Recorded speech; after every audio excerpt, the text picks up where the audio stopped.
V klubu teď čteme tedy knihu Apokalypsy, zjevení Janova, kde jsme si říkali, že takovým základním, dobrý večer Antoníne, hermeneutickým klíčem může být i to napětí již a ještě ne. Jako apokalyptická kniha odhaluje věci skryté. Kristus, zvlášť ve chvílích pronásledování, vzniká to za doby Domiciánova pronásledování, již je svým věrným blízko, ale ještě ne v té nejplnější plnosti, která bude až při jeho druhém příchodu. Říkali jsme, že ta kniha v zásadě má dvě části. Necháme-li stranou úvodní zjevení, představení se autora a závěr, tak je to ta první část, to je 2. a 3. kapitola, ta kratší, a to je těch 7 dopisů 7 andělům 7 církevních obcí, část, která je spíš než apokalyptická prorocká, a potom ta vlastní apokalyptická část s těmi všemi viděnými a nevídanými tajemnými obrazy. My zatím jsme v té první části, tedy v té části 7 listů, 7 andělům, 7 církevních obcí.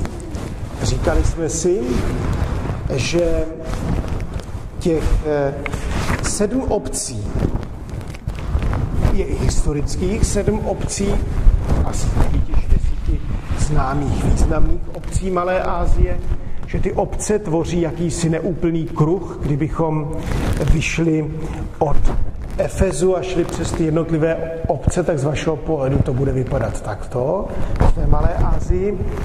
Říkali jsme, že ti andělé, těmi prvními anděli jsou ti biskupové těch 7 obcí.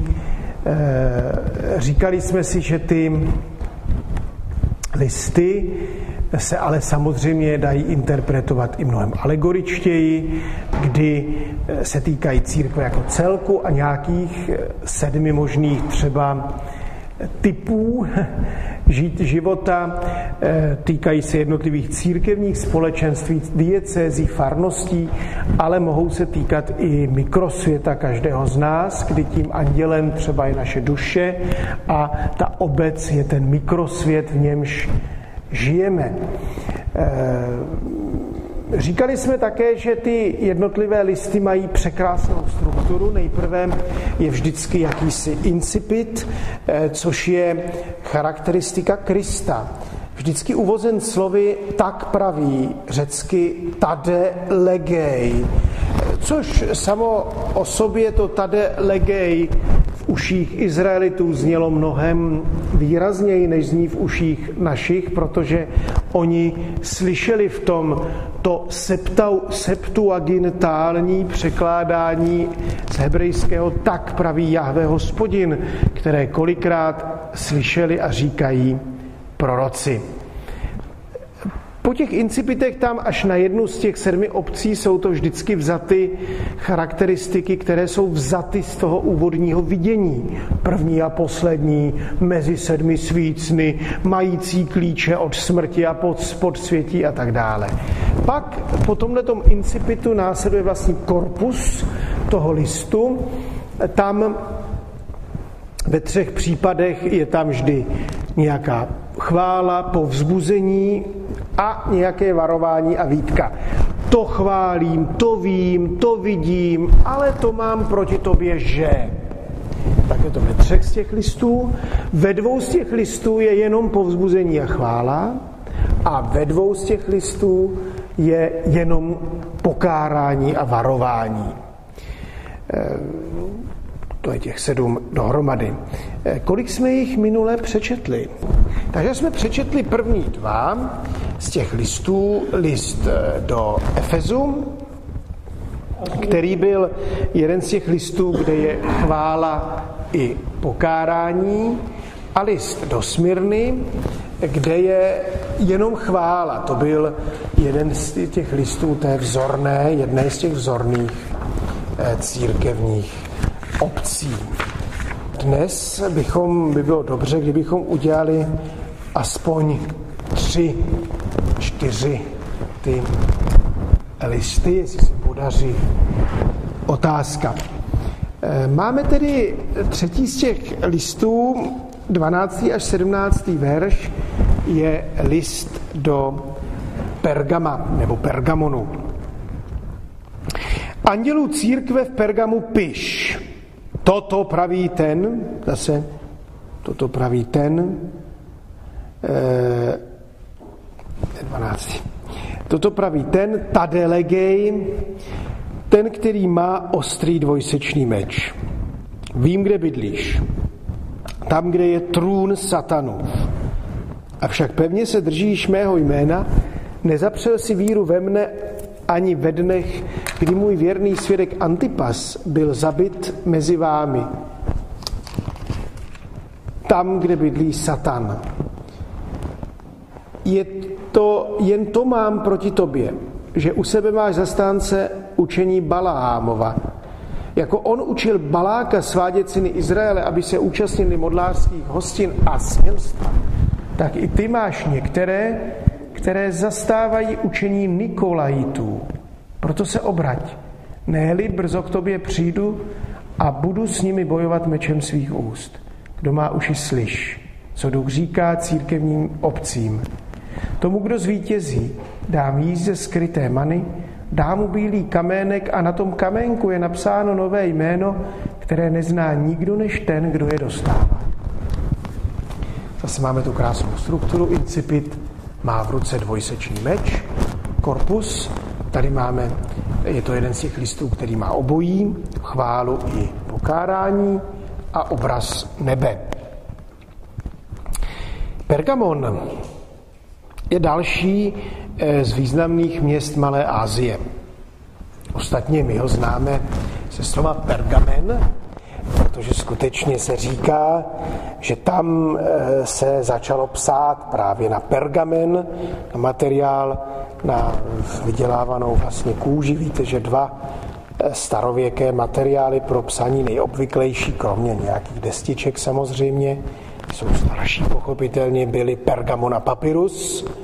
Pergamon je kůže a papyrus je vlastně jako předchůdce papíru, dělaný z rákosu, z bambusu, z čeho takového, nevím, z rákosu.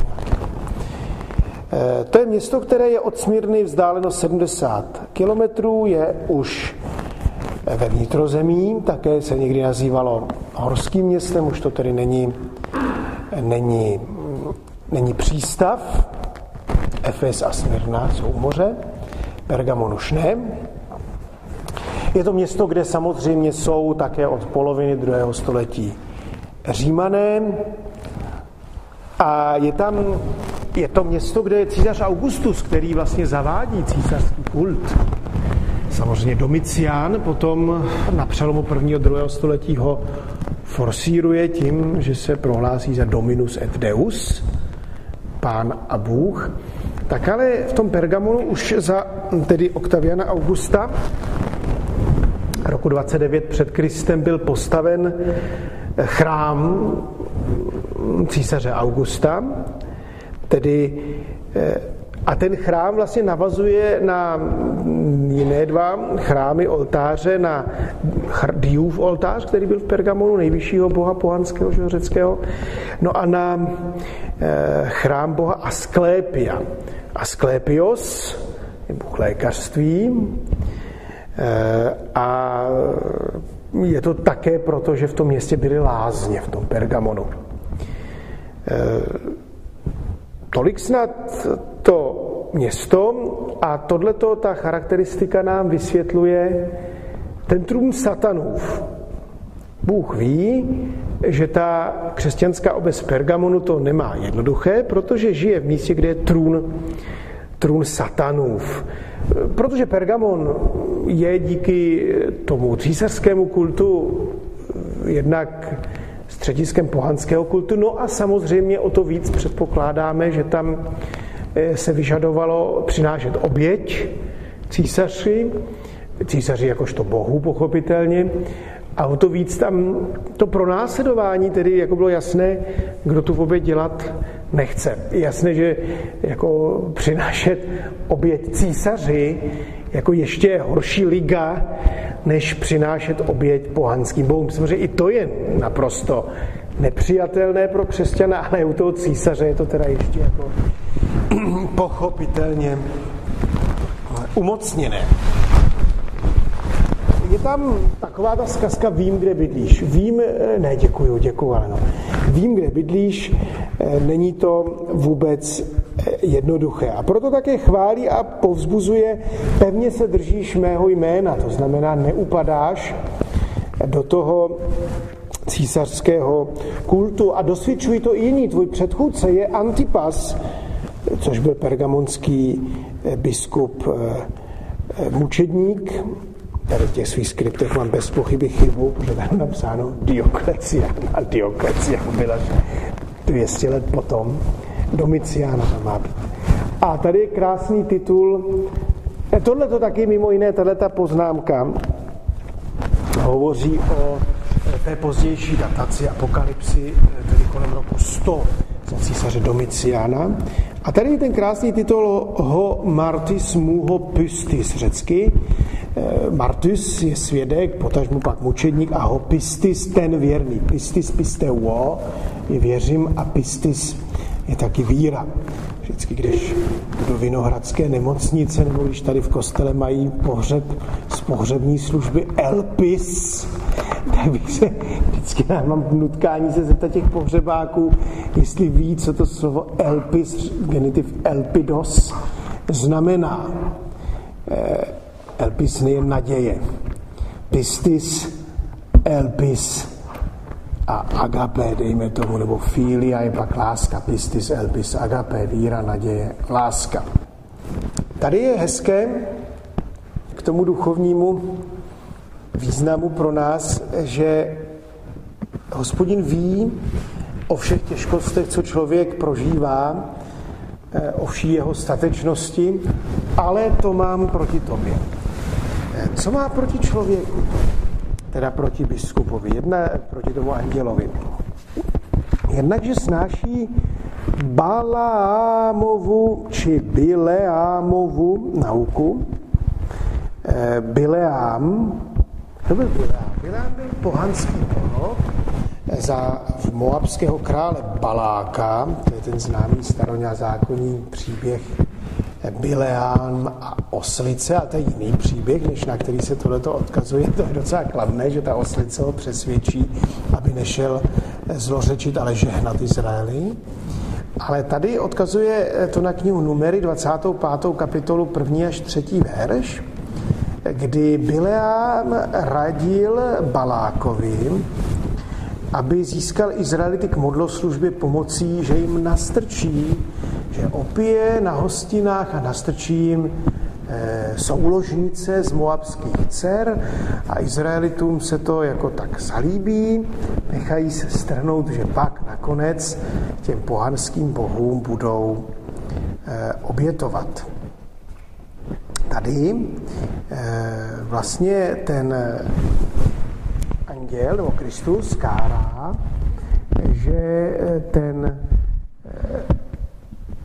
biskup je velmi schovívavý k jakýmsi neřestem v té církevní obci, že je příliš laxní, že ti křesťané se smísují v tomhletom s těmi pergamonskými pohany, že chodí na ty obětní hostiny a že se tady přímo dopouštějí smilstva. Samozřejmě víme, že řecky smilstvo je porneia, od toho je i slovo porno. Navíc tady je to spojeno s tím učením Nikolajtů. Jsme si už říkali, kdo to ti Nikolášovci, už jsme si to, ano, Antoníne, správně, říkali, že ti Nikolajité byli už i v Efezu káráni. Říkali jsme si, že to byla patrně nějaká gnostizující židokřesťanská sekta. Říkali jsme si, že někdy ten Mikuláš je stotožňován, ten jejich vůdce, s Mikulášem z Antiochie, s prvním ze 7 Jánů. Mikuláš Proselita z Antiochie. To slovo Nikolajité se nám objevilo pak ještě jednou ve středověku. Ve středověku Nikolajity byli nazýváni kněží, kteří nedodržovali celibát. Tak byli nazýváni Nikolajity. Tady právě ti Mikulášovci jsou možná ti, kteří zase znovu tady působí a svádí ty křesťany pergamonské obce. Je tam zase výzva k pokání a varování, proto se obrať. To je samozřejmě úplně jednoduché, až takřka lakonická výzva. A tady je to krásné slovo metanoein, v tom imperativu metanoeson, tedy, obrať se tedy, a metanoein má tu nádhernou etymologii meta, což je trans, tedy latinsky pak změna, a nous, což je mysl, pro změna smýšlení, metanoein, je to řecké slovo. Tohle z toho je zase docela dobře aplikovatelný na ty naše mikrosvěty, ať je to jak chce člověk, mnohý člověk, jistě ne každý, ale mnohý a leckterý a od puberty nějak takřka každý, ne úplně každý, aspoň nějak, jako ujíždí v tom 6. přikázání. Tady ten list, co říká, jasně, vím, že se v mnohým snažíš, jsi poctivý, jsi svatý, jsi statečný, no ale prosím tě, jako nikdy to nebude v pořádku, dokud také neuvedeš do pořádku to 6. a 9. přikázání, tedy tu oblast intimní, oblast sexuality, protože ta prostě integrálně ke křesťanskému životu patří. Jo, tak ten list je velice jako prakticky v tom jasně, v mnohem seš dobrý, statečný, to není jako přehlédnutí vůbec, ale to mám proti tobě. Ještě je potřeba, abys tohleto na cestě k dokonalosti. Myslím, jedna věc je pokušení, no ta budeme mít od puberty až do smrti, ale mluvíme o tom, jak ta pokušení zvládáme samozřejmě o tom. Je to samozřejmě, a člověk zase si to může představit i ve svém vlastním mikrosvětě vůči čemu u sebe samého je tolerantní. No, že to mám proti tobě, že toleruješ tu nevázanost, to mám proti tobě, že u sebe toleruješ tu nevázanost. Hostiny, modloslužba, smilstva, jo? Že to tak. No a pak je ten krásný obraz nebe. Tady je obzvlášť rozvinutý, tomu, kdo zvítězí, dá mít ze skryté many. To je formulace, která není vůbec k přehlédnutí.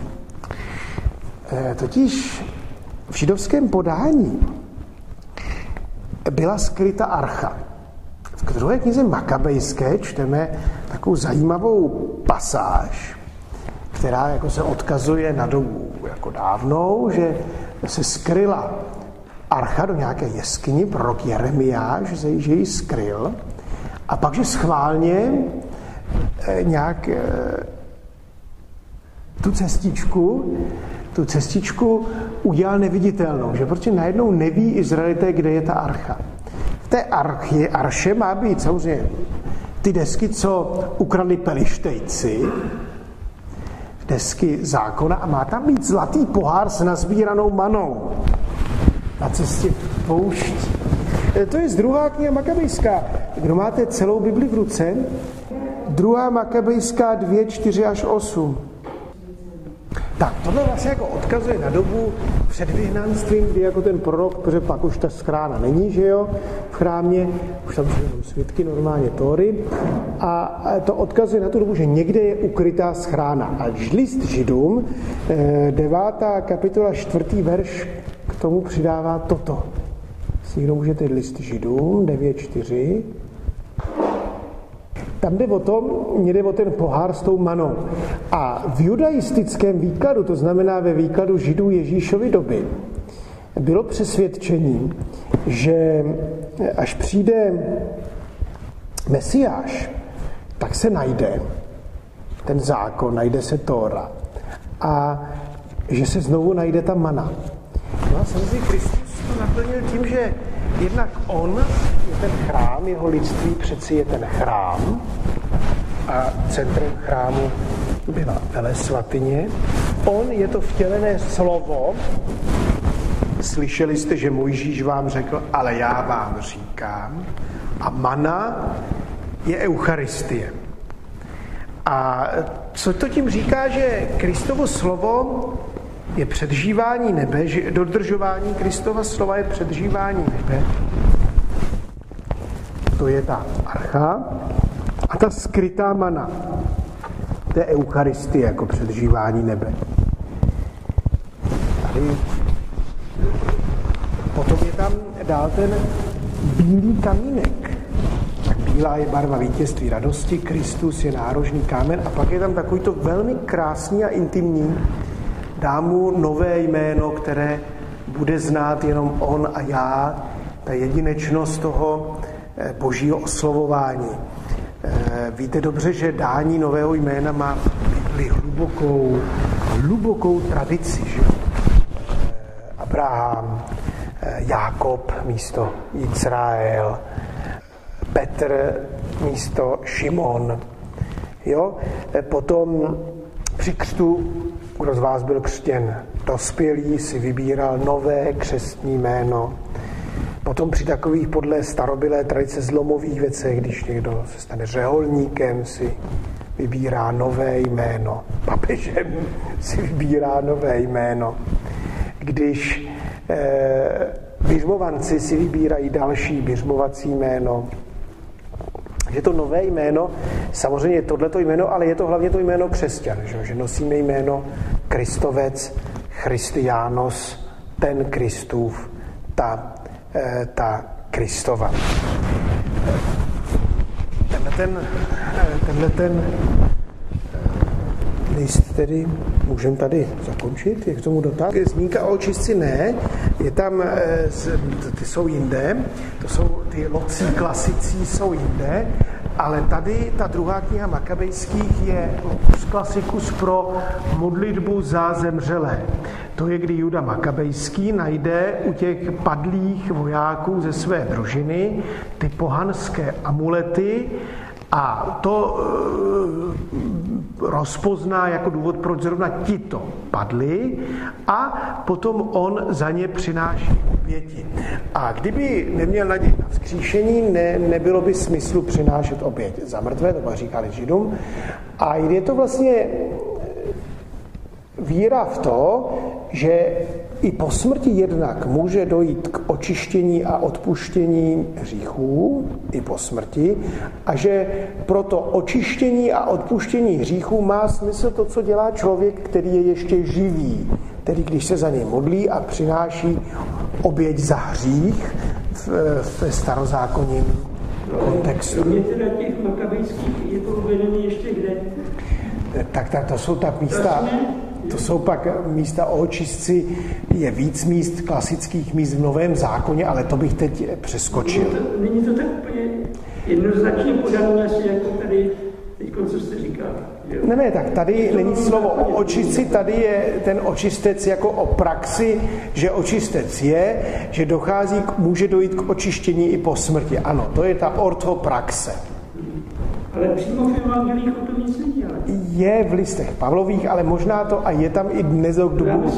Je i v evangelích, ale to opravdu teď nechme, protože to jsou ty verše typu dokud nezaplatíš do posledního haléře, bude zachráněn, ale projde ohněm, jo? Ale to teď... Ne, dokud nezaplatí do posledního haléře v podobenství o nepoctivém správci, to je z Pána Ježíše. Církevní tradice to přečetá jako locus classicus, jako klasické místo biblického náznaku očistce. Že předpokládá existenci očistce, že předpokládá posmrtné očištění. Vězení kde člověk musí dojít toho zadostí učinění, zaplatit do posledního haléře. Tady je to za ní, že on má tu zodpovědnost. Tam je to postavený na tom, že on je ten anděl, že on je ten biskup a má tedy tu autoritu v té křesťanské obci. Zatím je ještě vůbec celá ta představa, že dneska máme andělů strážných navíc ještě, že Bůh řídí svět skrze anděli, proto ten biskup dostává ten titul anděl. Tam je to, myslím, jako s ohledem na tu jeho zodpovědnost. Ale tohle je už v rámci křesťanů. To není jako, že máš že strpíš vedle sebe pohany, to tam není ani slovo. Ale mezi těmi křesťany, že se vrací zpátky k tomu pohanskému, to, co třeba nejtrsnější, to máme potom v těch listech Petrových, jo?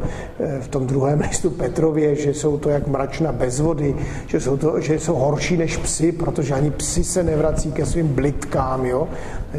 Že to je v tomhle, že ten biskup má proti ním nějakým způsobem samozřejmě určitě otcovsky doufejme zasáhnout. Jo, jako nemůže to přehlížet, nemůže dělat jako že nic. Jo, když vlastně tam má tyhle ty smilníky a tak, to je ta výtka tomu biskupovi. Jo, že to prostě toleruje v rámci té křesťanské obce. Určitě tohle je opravdu tomu, kdo má zodpovědnost. Jo. Třeba rodičům, že jo, i typicky, kdyby tolerovali něco u svých dětí, co je špatně, tak tam je asi dobrá ta analogie. Že jo. Samozřejmě dospělí lidé, děti není to též, to jenom jako velmi, jenom o co tam, že jo, jde. Zase ten biskup může jim říct, že jo, pojďme dál. Jo, když jde o to smilstvo a ty hostiny, no, o tu neřestný způsob života. Tak pojďme do listu do Thyatira.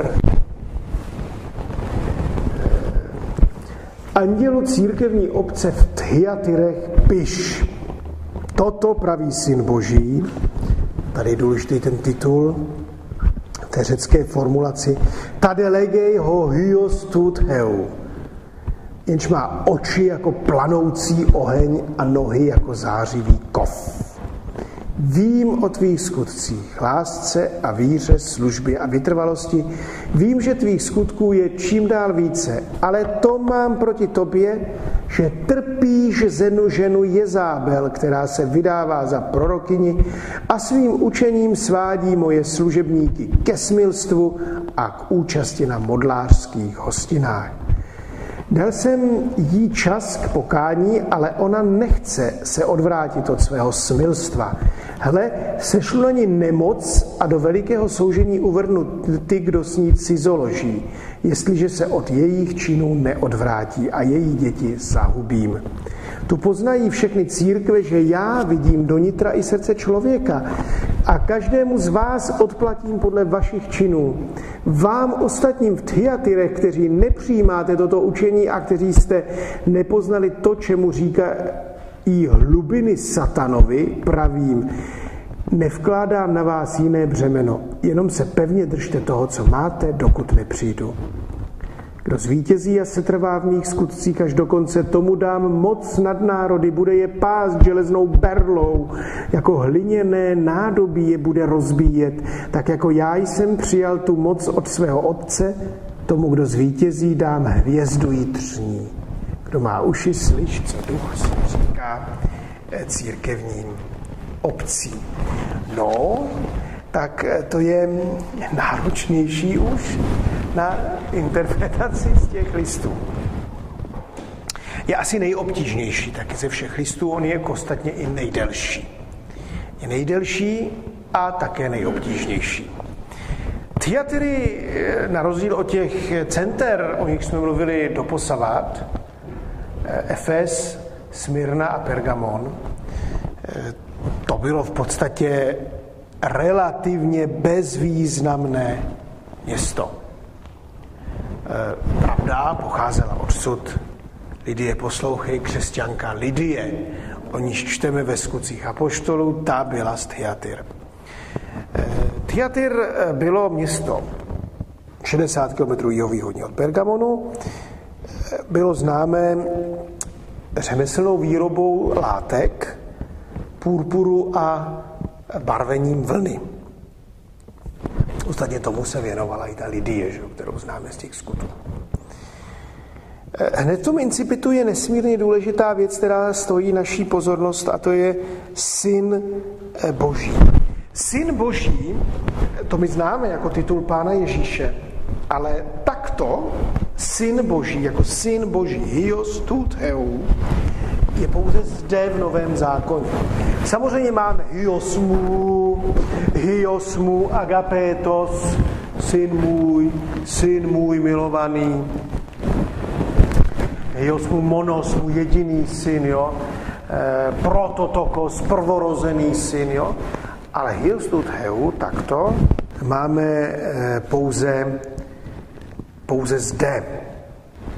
Synové Boží, samozřejmě v tom přeneseném smyslu, tak byli nazýváni králové, Boží věrní, i vůbec Izraelité jako takoví. Přesto v tom Novém zákoně ten milovaný syn, můj syn, a tady Syn Boží ukazuje tu jedinečnost Ježíše vůči Bohu Otci. Tedy Syn, to je jeho jméno v Trojici ostatně. Jméno Otce, Syna, Ducha Svatého. Amen. Syn, to synovství vyjadřuje pomocí analogie entis vztah druhé osoby k první. Je zrozený, ne stvořený. Syn je splozený, od věčnosti plozený, není chvíle, kdyby byl, syn nebyl. To je slovo Atanášovo proti Áriovi. Ários tvrdí, že byla doba, kdy syn nebyl. Nikajský koncil pak promluví, nebyla taková doba, protože syn je homoousios, stejné podstaty s otcem. To je tedy v 18. verši. Je to obec, která je pochválená, ale rozhodně nejrozsáhleji pokáraná. Aspoň co do počtu veršů. Pochválená je v tom verši, v jednom jediném verši, v tom verši 19. ale zase hezky pochválená. V 19. verš oida su ta erga kai ten agapen kai ten pistin kai ten diakonian kai ten hypomonen su kai ta erga su ta eschata pleionaton proton. Tak i v té řečtině už jsme tam slyšeli slova jako agape, ergoterapie, pistis, diakonie, jsme tam slyšeli, hypomoné, vytrvalost. A to jsou veliké věci. Erga jsou skutky. Agape, tady je skutečně použito, je to silné slovo. Víte, že řečina má 3 slova pro lásku. Agape, eros a filia. S různými intenzitami lásky. Já jsem nešťastně včera na rozhovorech o víře pro starší mládež začali smát s různými odstíny lásky, tak to jsem si hned uvědomil, že tato formulace bohužel je dnes nepoužitelná. Tak jsem tady opravil s různými intenzitami a nasměrování, to nechválí za odstíny lásky. A tady víc je agape. Víra, pistis, služba, diakonie a hypomoné. Od 20. verše je pokárání tedy. Ale to mám proti tobě, že trpíš, tam ještě variant taky svou, ženu, nějaké rukopisy mají tady ještě to svou, ženu Jezábel. No tak Jezábel, to víte, to byla žena, ano, a to byla právě ta, kterou nesnášel Eliáš. Takže to byla právě ta, která přiměla Achaba k zavádění toho fénického, bálovského kultu, protože ona byla původně fénickou princeznou, kterou si severoizraelský král Achab vzal za ženu. A ona právě byla tou, která přinesla ty Bálovi Jednak může být alegorický odkaz, je tam nějaká taková podobná, ale je dost dobře možné, že tak se mohla i jmenovat, nebo tak byla označena jí podobná prorokyně z té gnostické sekty Mikulášovců. U ní jsme se setkali už v Efezu a Pergamonu.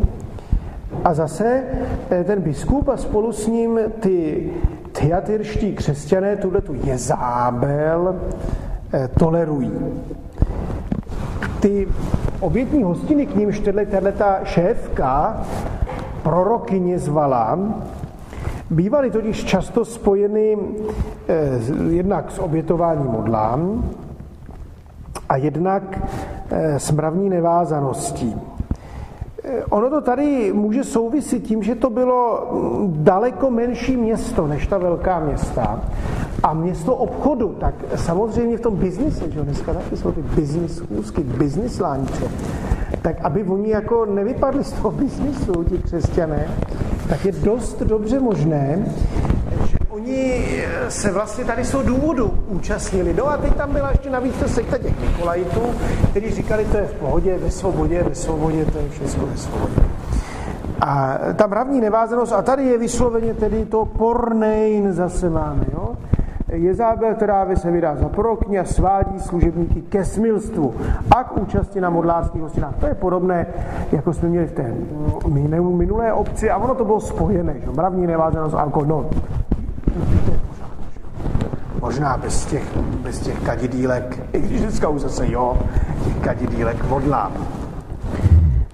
Samozřejmě tohleto všecko není jenom tělesně myšleno, jistě tam je to duchovní smilstvo, ono je to spojeno samozřejmě všecko, jak ta duchovní témata, tak ta nejtělesnější.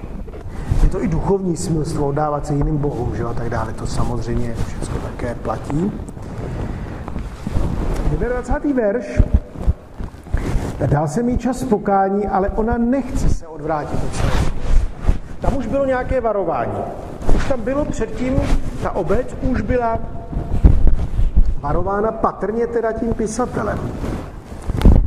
Tady zase máme verš 22. Hele, sešlu na ní nemoc a do velikého soužení uvrhnu ty, kdo s ní cizoloží, jestliže se od jejich činu neodvrátí a její děti zahubíme. Samozřejmě tohleto můžeme vnímat i alegoricky, bez pochyby. Ale i v tom prvním sledu, i čistě tělesně, ostatně pohlavní nemoci, různé degenerativní nemoci ze zvráceného života, to taky. Platí tam zase oboje, stejně jako platí smilstvo tělesně, no ale tak jako, že ze smilstva je taky syfilis a kapavka a AIDS, že tyhle ty nemoci jsou přenosné na děti a že se přenáší mravní nevázaností, nebo že vznikají mravní nevázaností, no tak jsou fakta. Asi bez asi diskuze. Stejně tak v tom alegorickém výkladu, ale ti stoupenci, to ty děti můžou být děti duchovní. Stoupenci. Tady ještě zajímavé, že u sešuleně bolest tam je doslova v té řečtině, v tom 20. Že uvrhnu jí na lůžko bolesti. Jo, tam je balo auten eis klínen, jo, že ji uvrhnu na jako lůžko bolesti, jako že ji uvrhnu na lůžko, jo. Balo vrhnu auten eis klínen, uvrhnu ji na lůžko v řečtině doslova. Dnes to může říkat další generace a zase duchovně i čistě fyziologicky, že jo. Že hřích, že přenáší se z rodičů na děti nějak taky, že rodiče můžou kazit své děti, to je jako přeci jednoznačné. A nechme ty se ještě různě genetiku do toho kombinovanou. Poznání hlubin satanových tady taky máme. To poznání hlubin satanových, to je zase patrně právě to gnostické, jakože to je ta zralost, to je ten neognosticismus, budeme si mravně dělat, co chceme. A to je ta pravá svoboda, a to je ta zralost, že my jsme ty zralí křesťané, nemusíme nějak ta přikázání zastydlá, že jo, dodržovat. Tak to jsou ty hlubiny satanu, že jo, možná taky. Potom je tady to zase ta krásná to zaslíbení nebe moc nad národy. To může někoho trošičku jako ten verš nemá úplně dobré dějiny. Tomu, kdo zvítězí, až dokonce tomu dá moc nad národy, bude je pást železnou berlou, jako hliněné nádobí je bude rozbíjet. To národy tam záleží, totiž samozřejmě ty národy, které jsou vlastně nějaké toho hebrejského gojím, řeckou verzí, že tady jsou ethnoi, ethnos je národ a teď záleží v tom překladu, jestli to budu spíš překládat jako už abstrahovaně od toho židovského vnímání slova národ, tak pak je tam správný překlad národ, protože ethnos je obecně národ,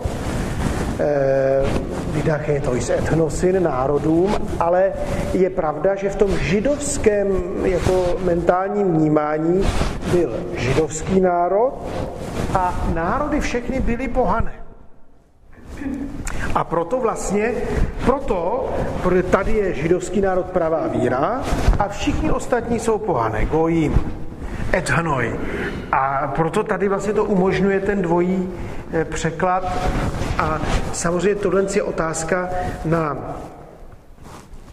biblistu, ale dokonce na odborníka na apokalypsu a záleží to, nakolik bude chtít tam číst ten židokřesťanský background a nakolik ne. Jasně, ale já teď se o tom, jak to přeložit, jo? Jak to přeložit, protože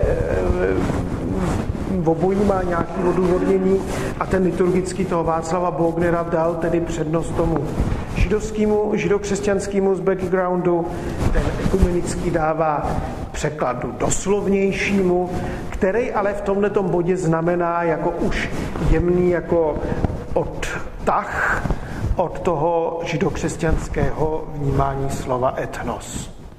Obojí může znamenat, že obojí má tady smysl. No, obojí má tady smysl, protože moc nad národy ve smyslu všemi národy, ale zase především gojím, čteme v žalmu 2., že syn Mesiáš dostane moc nad národy, všemi národy, nad židovskými i všemi ostatními. To znamená, je to moc daná synu Ježíši Kristu. A on dává svým věrným, když ta různá zaslíbení daná apoštolům, na tom nějaký podíl, ale jde o moc boží, nikoliv o moc násilnou. Použijeme jeden z těch veršů, jako když nechtějí po dobré, chyťte ty lištičky po zlém, z knihy Přísloví, měla ráda inkvizice, když nechtějí po dobrém, přimějte po zlém lištičky zbloudilé. To je z knihy Přísloví, ne z knihy Kazatel. A tenhle ten verš taky teda měl svůj údajný.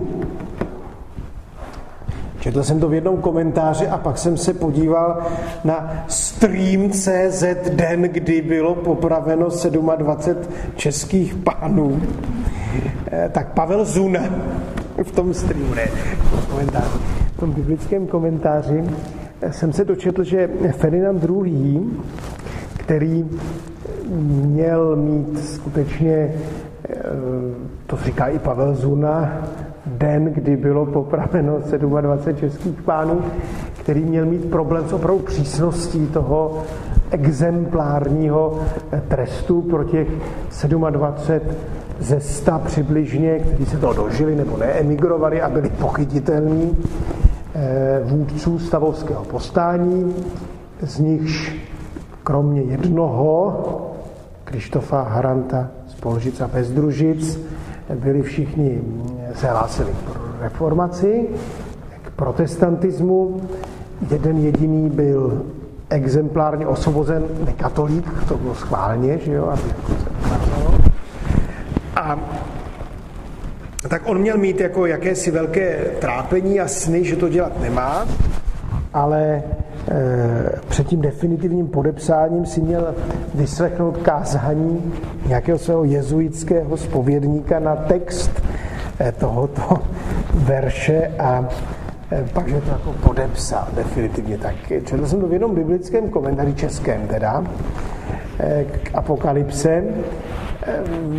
Pavel Zuna to v tom streamu říká taky, já si ten biblický komentář nečetl, tak je to minimálně ze 2 zdrojů. Tak, je to boží moc, ta boží moc lásky, třeba si tam můžeme teda představit. A pak je tam ta jitřní hvězda.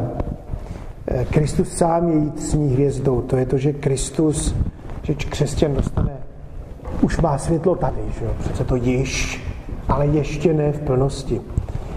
To mít Krista, to mít samozřejmě velmi analogicky použito v úvozovkách, je taky krásné velké téma, to světlo v exultet objevované.